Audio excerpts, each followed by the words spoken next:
We make these events in the evening to promote the Pure Blue Foundation. The Pure Blue Foundation is headed by the akyra Hotel Group for all the hotels. We support particular institutions like in Chiang Mai, the Elephant Sanctuary. In Hua Hin, we rebuild coral reefs. Down here, we are supporting the Turtle Sanctuary.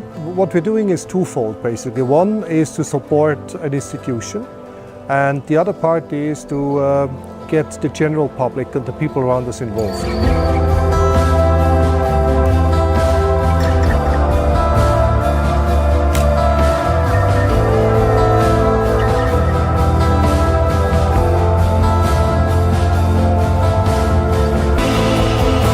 So each of us, each hotel has its promotion areas in our surrounding, and we believe that you cannot only take from nature.